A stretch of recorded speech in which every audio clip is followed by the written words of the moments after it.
Welcome back to the channel. Frank here, and today I'm giving you a fast focused look at the 2026 Kia K4 trim levels and standard features. This is Kia's replacement for the Forte, and it comes with a turbocharged engine option, dual panoramic displays, and an IIHS top safety pick plus rating. 5 trims starting at $22,290 for the LX and topping out at $28,390 for the GT line Turbo. The LX kicks off the lineup, and Kia didn't cheap out on the basics. You get a 2-liter 4-cylinder making 147 horsepower and 132 pound-feet, paired with Kia's intelligent variable transmission, basically a continuously variable transmission that mimics gear shifts. Standard driver assist tech includes auto emergency braking, smart cruise control with stop and go, lane keeping and following, and driver attention warning. Real safety features a lot of rivals still charge extra for at this price. Inside you get a 12.3-inch touchscreen, a 4-inch driver display, wireless Apple CarPlay and Android Auto, and 4 USB ports, all standard. What you don't get is blind spot detection, rear cross traffic alert, or alloy wheels. Those start one trim up. The LX rides on cloth seats and steel wheels, but the safety and tech list is strong enough that it isn't a bare minimum trim to avoid. It's a legitimate value pick if you don't care about alloy wheels or blind spot monitoring. Step up to the LXS, and the big addition is the blind spot safety suite. Blind spot detection, rear cross traffic collision avoidance assist, and safe exit warning all become standard. You also get drive mode select with sport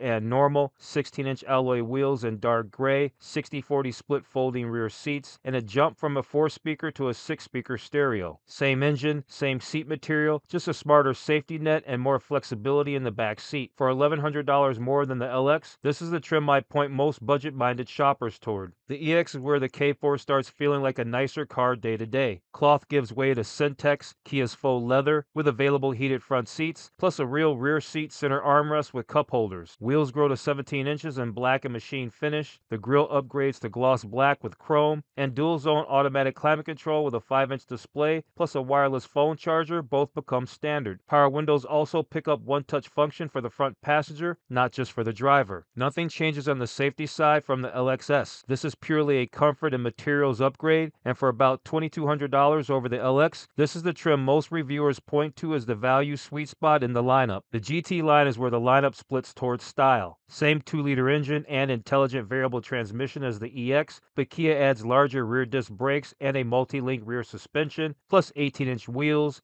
GT line exterior and interior styling, gloss black mirror caps and window surrounds, and a sport steering wheel with paddle shifters. The driver's seat also goes 10-way power adjustable with power lumbar. There's no new safety tech over the EX here. This trim is about looking and feeling sportier, and the available sunroof and premium packages are where you'd add a panoramic roof, ventilated seats, Harman Kardon audio, and highway driving assist if you want them. The GT line Turbo is the real step change. This is the only K4 with the turbocharged 1.6-liter engine, 190 horsepower, and 190 pound-feet, paired with an 8-speed automatic instead of the intelligent variable transmission, backed by larger front and rear disc brakes. Standard equipment jumps too: highway driving assist, navigation-based smart cruise control with stop-and-go curve, projector LED headlights, fog lights, a power sunroof, Harman Kardon audio, and dual 12.3-inch panoramic displays with navigation are all included, not optional. You do give up some fuel economy for it. 26, 33, 28 versus 29, 39, 33 for the rest of the lineup, but if you want the K4 to actually feel quick, this is the only trim that delivers it. Available packages. On the GT line, the premium package bundles ventilated seats, memory seats, Harman Kardon audio, and highway driving assist for buyers who want GT line style with EX level safety tech, but it requires the sunroof package first. On the GT line Turbo, the technology package adds the 360-degree surround view monitor, blind spot view monitor, front, rear, and side parking sensors, and digital key 2.0. Both are worth it if you're already at those trims, since they close the gap to true flagship tech. Which one to buy? If I'm buying a K4, I'm skipping the LX and LXS and landing on the EX. Syntex seats, dual zone climate, and a wireless charger for about $2,200 over the base car is the real value sweet spot. But if you want this car to actually feel fast, the GT line Turbo is the only trim worth the jump. The engine alone changes the personality of the car. Competition. The K4 is up against the Honda Civic, Toyota Corolla, and Mazda 3. The Civic still drives the best in the segment, the Corolla is the safe and reliable pick, and the Mazda 3 feels the most premium inside. None of them match the K4's standard tech for the money. This car punches above its price. So there you go. A fast focused rundown of every 2026 Kia K4 trim level. Whether you're eyeing the LX or going all in on the GT line turbo, there's a K4 built for you. If you found this helpful, hit that like button and subscribe for more car breakdowns like this. Thanks for watching, and I'll see you in the next one.